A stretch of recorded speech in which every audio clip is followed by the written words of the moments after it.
2019. Stick around for that. But first, we begin with the NBA's version of Panda Watch. Yes, it's been about 3 weeks since Woj first reported James Harden wishes to be traded out of Houston. And yesterday, Adrian Wojnarowski and Ramona Shelburne reported the Rockets are increasingly expanding trade discussions beyond Harden's preferred destinations of Brooklyn and Philly. According to sources, several playoff caliber teams are becoming more comfortable, including the high-level players in the packages they are presenting in return for Harden.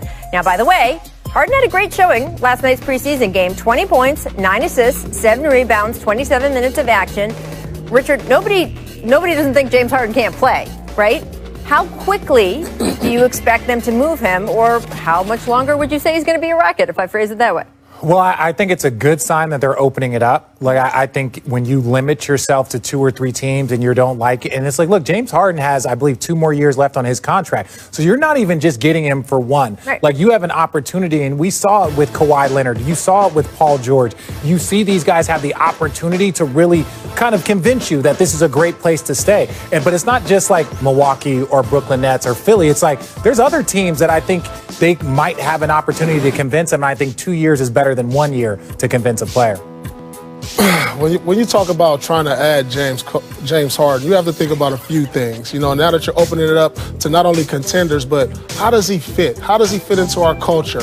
Or if he's not going to a team that has championship aspirations or just a team with playoff aspirations, how does he fit with our young guys? You know, you have to ask yourself these questions because the things you've heard out of Houston, the partying, doesn't really fit our culture. Yeah, James Harden's a great player, but we're talking about building something here for the long run. Is that really fit with what we're trying to do moving forward? And that's what you have to ask yourself. So I believe he's going to be in Houston for the duration. Oh, wow. Okay. For the whole season. Yes. Past the trade deadline. Yeah. I don't know if I go that far, but I will say this. I don't know if this is going to get resolved quickly because as much as I think the Rockets we're seeing from Woj and Ramona's reporting increasingly are trying to get a deal done, it really depends on what the marketplace demands. It doesn't depend on how much you want to sell.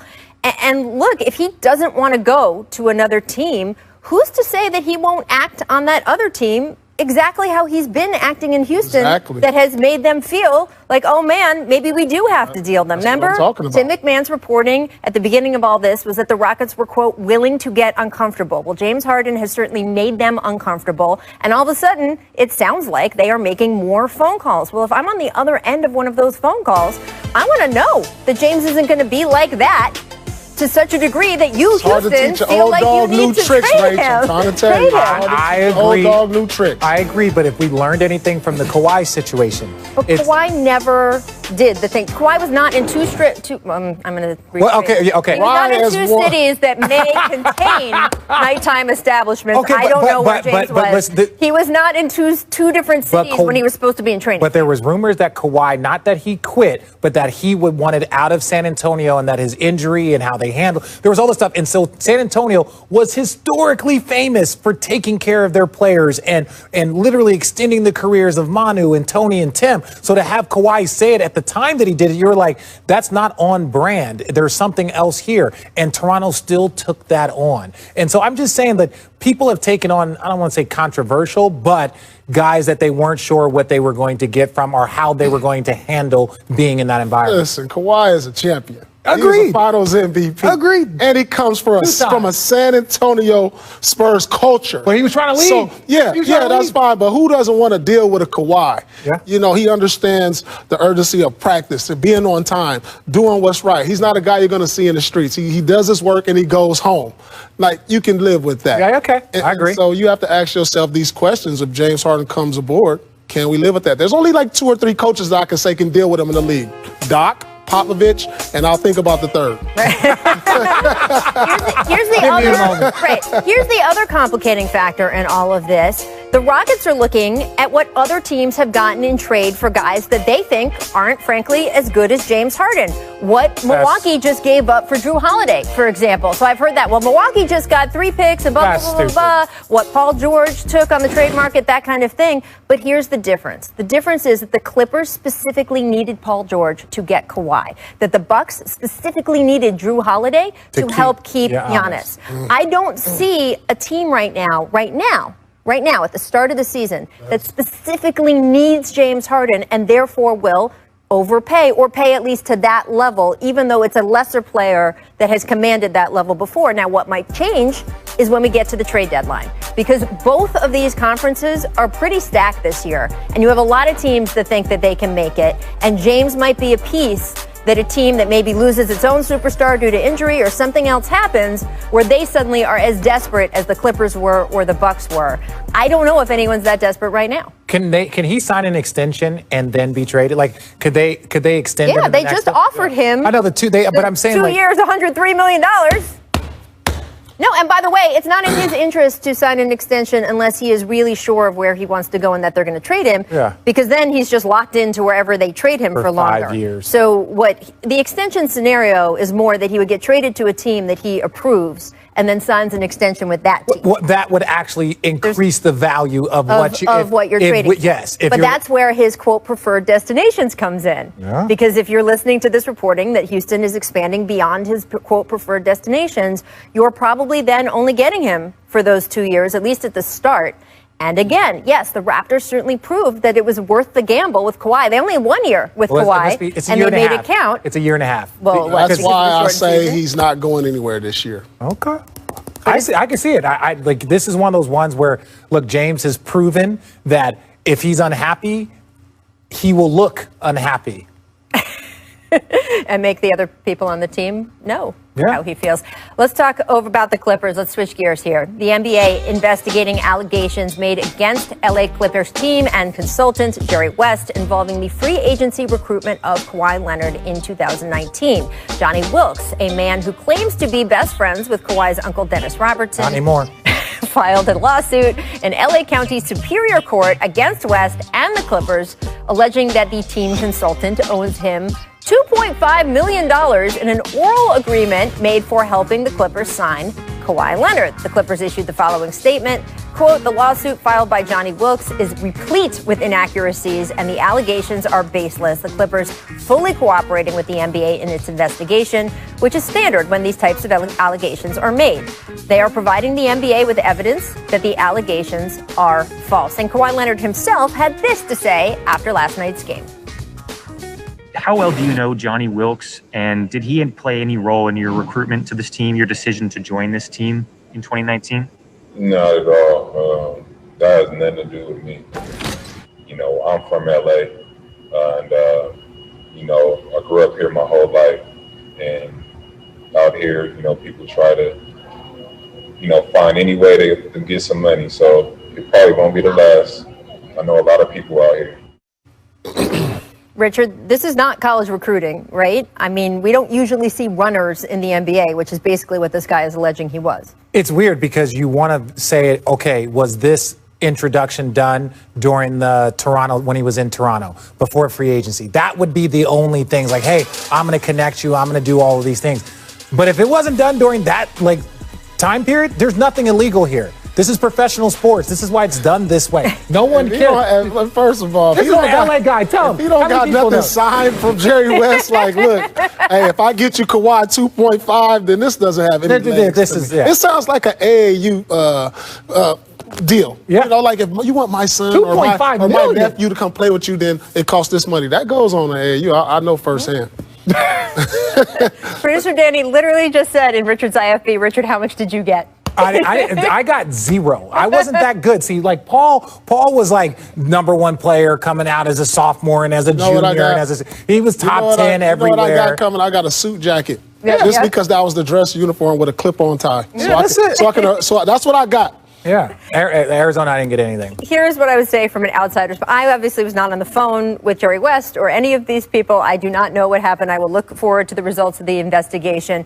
But from an outsider's perspective, if they knew they could, quote, get Kawhi for $2.5 million, they would have paid double that. They would not have given up all of those draft picks for Paul George. Yeah. Right? Think about the price that they paid for Kawhi Leonard. We know the price they paid for Kawhi Leonard. It was a trade deal to the Oklahoma City Thunder that gave them their best young player and picks for the rest of eternity. Man. If all that they were going to get was, oh, this guy will get him for you, man, that would have been getting off late. And then they have the voicemail as like evidence of Jerry West, and it's like I listened to it.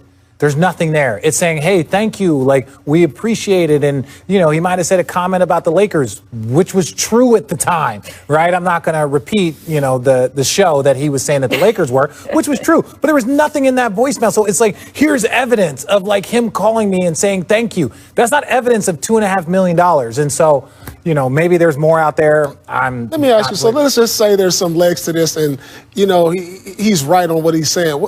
Okay, the NBA investigates. Okay, so what happens now?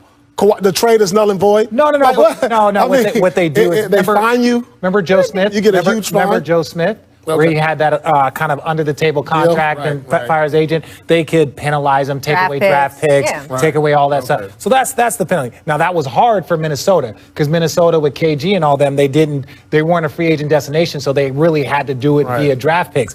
The Clippers, if they were to lose a couple of draft picks, and it would probably be after the draft picks that they were that the OKC got. So it really put them back like 5 or 6 years with draft picks, which could be detrimental. It is funny to see this phone call paraded around because it doesn't actually prove the allegations involved, but also baseless. It's sort of holding up like, oh, look what Jerry West said about the Lakers. Well, Jerry West split from the Lakers is very well documented and well publicized. And he wasn't lying. He wasn't lying at the time. That is something. That is a matter of opinion. But I will just say that there's no scandal in the fact that Jerry West doesn't have the nicest thing to say about the Lakers these days. That is, again, a split that's been well documented. All right, coming up, a plurality of NBA GMs pick Steph Wizard. Bigs battling for position. Blake Griffin tosses Thomas Bryant aside. Here, little fella. And then laughs about it. Watch out, little fella. He's laughing. That's what's disrespectful when somebody treats you like that and then starts laughing at you. I mean, Blake's kind of sneaky, one of the best trolls in the NBA, right? That's not even sneaky. Hey, little fella. Hey, sit down right here for a little bit. Here, get over here. Hey, sit down. He looks at him and laughs. He looks at him. You ain't about to do nothing. You ain't gonna do nothing. That little push ain't nothing. Come on, man. Hey, he pours the water. That was a good one. What? That was amazing. Right? That was that right there is top 5 fan interaction of all time. This one. And there we go. No, I'm fine. I don't mind being traded from the Clippers, but I gotta go. See ya. I'm good. Mish scouting reports. Mavs down 2 in overtime, and Boban gets the play call. Nearly buries the game winner. Paul. Oh my God! I don't want you taking that during regular season, Bo. What don't you want in a preseason game, Paul? What don't you want from a game in a preseason game? You can do anything in preseason. You just don't want an overtime. No overtime. It's already overtime. No, so you don't want any more. You don't want any more overtime. There is nobody who wants. Let's have Boban shoot a 3. That's all we're gonna get. Let's get the hell out of here. People say free basketball during the preseason, and you're like, no, it's costing me minutes of my life. Yeah. There you go. They don't want this. Shoot a 3 and let's go home. Make Flair. Hornets Magic. First, LaMelo hitting the 3. Hey, let me tell you something. Melo gonna be nice. Hey, I already think he's better than his brother I think you got to say LaMelo right now. while Carmelo is still in the league. I don't think we can do Yeah, his name is LaMelo. I mean, LaMelo he for got now. Flair. Right? Look at this one. He looked like J. Kidd with his passes, I'm telling you. Well, they said down in the Australian league. Oh, that look at he this. was paired up with that. He's got something. Like, they thought his brother was J. Kidd. No, this is J. Kidd right here. That pass right there, that pass. One hand. Right? Oh man. Yeah. That'd be good. See, we said LaMelo was already our league pass star for the whole season. We already know. Okay. You just gotta keep. That's my rookie of the year right there. In already? Charlotte? In Charlotte, of course. Yeah. Misrecognition. Luka hanging out on the sideline. We've seen this before, Paul. Tries to give someone a fist bump. Hey, you got to extend your arm out a little more, dude. Right? Yeah. You got to give it and put it in a visual. Yeah. Not even He didn't sound Hey, I right. know you've been in America for a short while, but there's a certain type of way you have to adapt. You know, you gotta, like, You are guilty of this too, Paul. Look at this. I'm looking at the crowd. I'm like, hey, I'm He's in the trolling. crowd. I I'm didn't say trolling. member I'm of looking the up. crowd. I'm trolling the crowd, though. Come on, man. Trying to I'm get his trolling the followers up. crowd. By the way, no, yeah. I'm just joking. Jerry, long timer in DC. That's my man, Jerry, too. I was gonna say. That's my man. I just didn't see We it. love Jerry. Everyone in DC If loves you've never Jerry. had to dap up yourself, then you're not in the right environment. Sometimes people just miss you. There's a lot going on. Oh, man. I was caught in the moment. I just hit a game winner to put us up, and I was just trolling the crowd right He called game. He called game. He called game. The man called game. All right, the NBA's annual GM survey is out. It's got some spice to it this year, guys. 81% of the GMs picked the Lakers to win the title again, which is not an unusual pick. But it's interesting that only the 2018 and 2019 Warriors had more consensus than that. It is a window into how dominant other teams consider the Lakers right now. The GMs also picked Giannis to be the MVP, which trends against, actually, what most media surveys have said. James Harden beat out LeBron for, quote, player who forces opposing coaches to make the most adjustments. Chris Paul won out over Drew Holiday as the player switching teams who would have the biggest impact. And Miami's Eric Spoelstra named the NBA's best coach over Greg Popovich and Nick Nurse. And then this is interesting. The GMs still consider Steph Curry the best point guard in the NBA, but by a lot less. He only got 30% of the vote this year compared to 90% of the vote the year before. Damian Lillard finished second to him this year. Paul, if you had to pick one guy, you cannot hedge here. You have to vote for one guy like the GMs did. Who will you pick? Originally, I said Luka Doncic, but if LeBron's the best player and he played point guard, how is he not the best point guard in the league? He led the league in assists. I mean, won the finals. I forgot LeBron just went to point guard, by the way, and he's clearly the best point guard in the league. Okay, this survey's skewed here. Let me just first say this. What do you mean skewed? It's skewed is in the sense of like, you just can't just add the best player in the game, the finals MVP that led the league in assists, like, and then say he's 11%. So like, are they considering him a real point guard, or they're just saying? I mean, that doesn't even make sense. He was available in the point guard spot for the All-Star game and All-NBA this year. But if he's the best player on this list, but they're talking about when he plays, this is stupid. He's the fifth This is stupid. This is dumb. Hey, this is like the year Bill Russell won MVP and wasn't even in the first team All-NBA. Oh, yeah, that's the type of stuff. Like, wait, look, this is not a LeBron James, like, this is not, we're not like talking about that. We're just like, it doesn't make sense. I get it. Like Steph Curry, and I said it on the broadcast, like Steph Curry has to reclaim his title as the best point guard. Like when LeBron James got hurt and Kawhi. You just want Warriors fans. No, they hate me anyway, so who gives a damn? But this is what I'm saying. When Bron got hurt and Kawhi won the championship and won the finals MVP, they were like, Kawhi's the best player on the planet. Giannis just won the MVP. Bron is probably the third or fourth. You have to show up every single year. Now, he might be the greatest shooter ever, right? Like he will go down as that, but you have to reclaim your title every single year. Yeah. And Dame Lillard did some things last year from that point guard spot. This is just like boxing. When you don't fight for a year, you get stripped of your title, and you got to go back and fight for it again. Thank you. It's the same difference. Now, we know how amazing Steph Curry is, Dame Lillard, they're amazing, but you got to reclaim that. Dame Lillard has some phenomenal games. But if LeBron is a point guard, he has to be the best point guard. Yeah, led the league in assists. Oh, whatever. Who cares? GM survey, always fun. Up next, we take an in-depth look at the Brooklyn Nets' upcoming season. How high should our expectations be for KD and Kyrie in their first year of playing together? Stick around to find out. We now welcome in NBA reporter Malika Andrews. Welcome, my friend. You will be covering the Nets this season for ESPN. And Malika, you heard the cliffhanger heading into this season, the long-awaited debut of Kevin Durant and Kyrie Irving on the court together. You just heard Zach Lowe say 90%. What are your expectations for year one of the KD and Kyrie show? I mean, they're high because this organization's expectations of themselves are high, Rachel. We hear these guys talk about, well, we don't want to put too much pressure on ourselves. Well, we don't want to say we're all coming back and we're out here to win it and take over the East.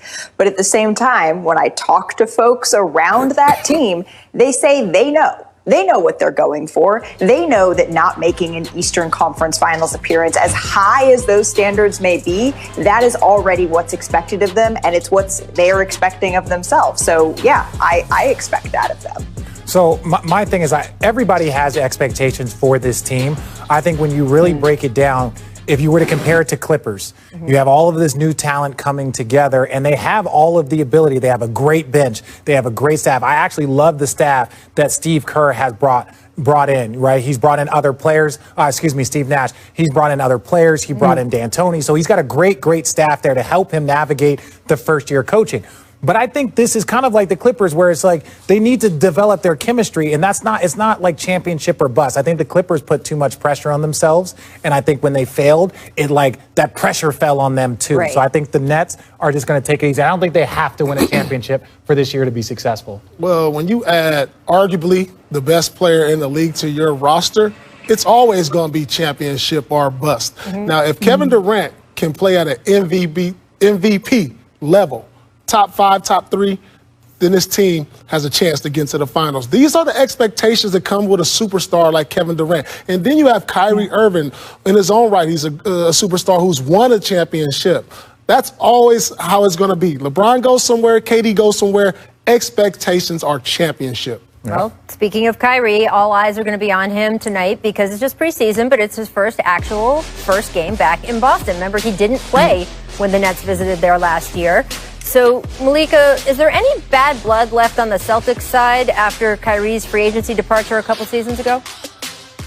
Well, when you ask them, they're going to say no, and they've done pretty well in their own right as Kyrie has departed, right? It's not like they've fallen off a cliff. So I think the Celtics are happy with where they're at. Brad Stevens has said repeatedly that he's happy with the way, things ended with Kyrie, with him moving on. I think it's Celtics fans, right, that are still kind of hanging on to that a little bit, and potentially rightfully so, right? Kyrie Irving sat in front of them and said that he intended to re-sign, and then that didn't happen. That's the business of basketball. But I was at that game in Boston last year, Rach, when Kyrie Irving did not play. And when I walked around the outside of TD Garden, there were literally posters of his face with the word coward printed over it. So I don't think this game tonight, even though it is just the preseason, is going to carry the same weight that it would have had there been fans in the building. I truly believe that if there were those folks there, they would let Kyrie know how they feel about not having him on the team anymore, and then about having him not have played last season. He was injured. He was dealing with that shoulder injury. But to the fans, that still stings a little bit. And there's a reason why this game is on Christmas Day, is also Boston Nets. It's because the league knows there's a little something there. I don't know, Paul. Do Celtics fans have long memories? We hold grudges. We definitely hold grudges. And he would have got it. He would have got lit up if the fans were out there. And listen, this is going to continue every year until his career is over. Every time he comes to the Garden, if there's fans in there. Paul still doesn't like me for the first 2 years of my career. What we did to Boston. That's just good taste. I was going to say, I don't think it's just because of that he doesn't like it, Richard. That's what I'm going to say. Let's get to the plot twist for the Nets this offseason. The rumors of James Harden coming to Brooklyn to join KD and Kyrie. So, Richard, how do you think those rumors impact the Nets heading into the regular season, especially the guys on the roster who know if James Harden did come there, they would probably be the ones shipped out?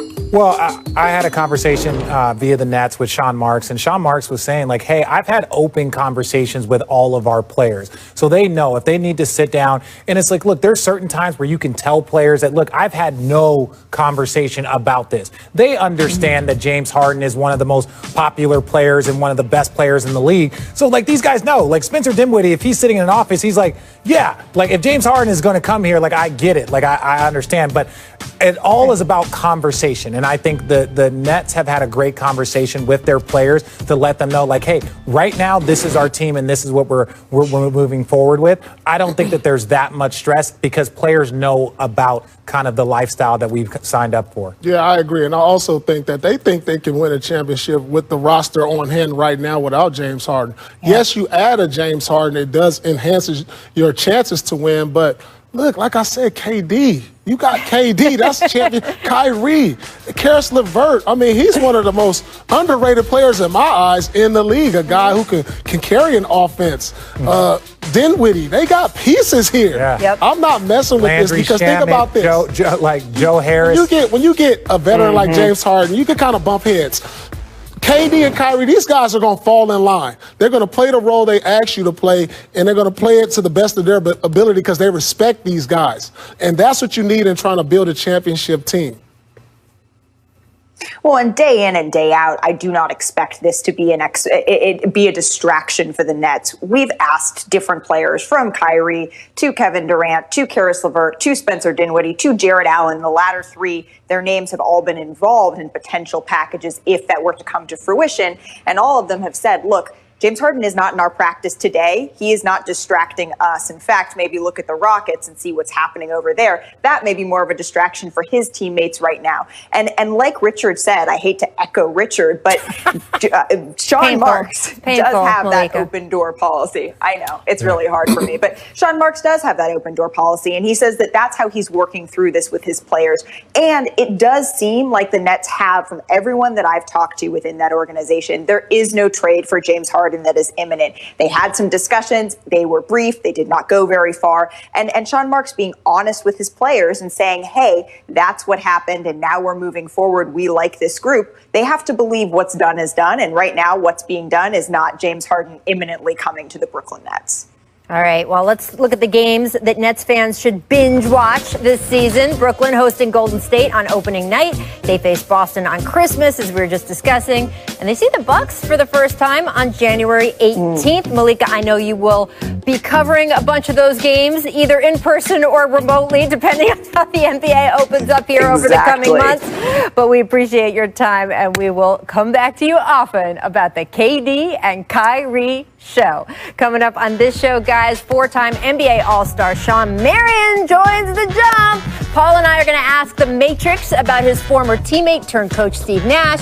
We've got some great "What Were You Thinkings?" and we're kicking Richard off the set. Yeah, so we don't really, need you, Richard, for this one. It's a segment you should watch because you promised it's Richard free. Yeah, you're welcome. You're welcome. All right, our next guest here, a four-time All-Star, two-time All-NBA selection, and he won one of those fancy championship rings with the Dallas Mavericks in 2011. He's also got one of the all-time great NBA nicknames, The Matrix. Shawn Marion joining us on the jump. Shawn, I love you stopping by. I am concerned about your clothing and how cold you must be. I'm okay, Rachel. It's cold here, though. It ain't too bad. Shawn in Chicago right now. But look, I got to get you to talk about your boy because you played with Steve Nash on the Suns so memorably, 2004 to 2008. What are your expectations for him as he transitions into a head coach with the Nets this season? Man, it's going to be. I think he got two great players. Well, he got a great team. Forget just two great players, but I love the combination of him just trying to pass the knowledge he's learned over the years to these young guys, and he gonna be good over there. I mean, he's an on-court coach, and he has a basketball mind, and I wish him the best of luck up there. Hey, Shawn, check this out. Yeah. You were with the Phoenix Suns when they were a show, and I love to watch you guys. Yeah. Now, look, they added CP. They made some noise in the bubble. What is your expectations for the Phoenix Suns this year? Postseason. I think they can make the playoffs this year. If Chris Paul can stay healthy, and I see the steps he's taking to make sure he's a leader, man. I'm loving it, and I think I've always thought Chris Paul was a great point guard, and him going to the Phoenix Suns can add just another versatile guy and just another true competitor. I mean, I would love to see you on this Suns team today. God. How do you think your game would fit into today's NBA? Fast pace, three-point shooting, all that. Man, it fit right on there. This is my era right now. We was a staple of starting what the basketball game is today, and I think it's just gonna keep growing and growing. It was so fun watching those teams. And yes, Shawn, you changed the way the NBA, I mean, you guys set the tone that the NBA ended up following. Paul, what was it like to play against Shawn Marion? Because you played against him most of your career. There's a reason he got the nickname Matrix, because when he would jump in the air, he would just be suspended in the air, and I'd just be looking like, when is he coming down? But that team, let me tell you the one thing I remember about that team. I just remember how fast they were. It was like if you scored on them, you better make sure you get back on defense. If not, it was going to be a layup, and you better be in shape when you play the Phoenix Suns because, like he said, they had a small ball lineup. They had Amari at center. Mm-hmm. Shawn played power forward, and Steve pushed the ball every time. So that was an exciting team to watch and tough to play against. Well, Steve Nash has come back and said he wished that he shot the ball more when he played with you. I just feel like, Shawn, if you played in today's NBA, you wouldn't even need to change. You would be set Fit right set in the league right now. Yeah, I agree with you. No problem there at all. Well, we want to bring you back to your playing days a little bit, Sean, because now it is time to play the game that's sweeping the nation. What were you thinking, Sean Marion? We will show you some career highlights, and you can tell us what was going through your mind. So first up, what were you thinking when Al Harrington tried to draw a charge on you in that 2002 game? Pacers visiting the Suns, and you dunked all over him. No. Come on. Man, oh, man, that's my boy Al, but I was just thinking about putting that ball in the hole, man. Balls. But, yeah. That's why he got the name Matrix. Yeah. Talking about suspended in the air. All right, I got another one for you. Next up, what were you thinking when you almost dunked on the wrong hoop? Oh. This was your rookie year. You know what I'm talking about. Off the jump ball. You take off. And then you kind of noticed what was going on around you. What was going through your mind? So first of all, when you go from pros to college, from college to pros, when you're doing center court, it's always at the half court line. So I was just thinking, reminiscing on college days, and hey, it happens. Hey, ain't nobody perfect. We all make mistakes. What did Charles Barkley say to you? Because I see him in that highlight. He was like, you was ready to kill it. I was like, I sure was. I mean, you were young, you were impressionable. We're going to give you a pass. They go a rookie mistake right there. They go to young rook. It happens. We make mistakes when we old, so it happens. We ain't perfect. Absolutely. Now, not a lot of people remember you were on the other side of the J.R. Smith shoe untying in 2014. That was you. JR checks in, Dirk at the line, bends down, and unties your shoe. What is going through your mind, and what did you say to him? First of all, I didn't really think he was untying my shoe, and it just happened so fast. I didn't even have time to really react. I was like, "Oh, they really just untie my shoe?" But it was all jokes and giggles, man. It was fun. Man, I would have rather have my shoe untied than my pants pulled down by Ron Artest. That happened in a game, by the way. Touche. You got a point there. I'll take that. Everyone remembers that JR did it, but you were the one that had to live it. So there you go. All right, last one. What were you thinking when it was just you and MJ, 2002, game on the line, and you got the assignment to guard Jordan? Tell us what goes through your mind in that moment. Man, I'm trying to block his shot. What you talking about, man? Nah, he was shaking in his boots. That's MJ. Come on now, be real. That's MJ. He was like, don't get the game winner on me. No, listen, I'm D'ing that man up the best way I can. Look, I'm all over that. Hey, man, he just shot that was great defense. He just hit a better offense. Man, how you let 40-year-old Jordan hit the game winner on you, Matrix? Come on, man. Dude, I'm not here for the Wizards Jordan slander. Listen, Paul, you trying to take shots low key, but guess what? He hit someone y'all punt too, so don't even start. So no, listen, he got you too. No, 40-year-old Jordan gave me 38, so I'm not mad. Thank you. By the way, Sean, during the Last Dance, there was Michael Jordan with the Bulls, and then there was all this Jordan Wizard slander. He was good with the Wizards. He had a terrible team around him for big sections, but come on, he was still a threat back then. Don't be ashamed he scored on you. Come on, Paul.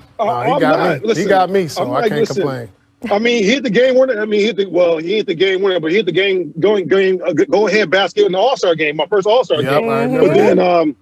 But then Kobe got fouled by Jermaine O'Neal at the end. We won the game. Man. So that was a $20,000 fine right there. I remember that. That was a $20,000 fall. We would have won $21,000. We won that game, man. I was pissed. That All-Star game, when you look around and you think about the guys who were on the court back then, what do you guys? I mean, that was a crew. Yeah, that was. I mean, it was a special group of guys on that floor, but Jordan stands out because it was his last one, but Mariah Carey stands out too in that dress. Yes.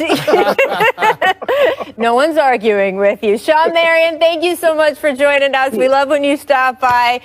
Keep warm, please. I'm just still concerned. Come back to Phoenix. The weather's nicer, just saying. All right. All right, Matrix, holla at you. Appreciate it. Happy holidays. So fun. All right, coming up, Bucks Pelicans is our League Pass game of the night. We'll talk about expectations for Zion in year 2 with no minutes restrictions. First, though, time for our second district.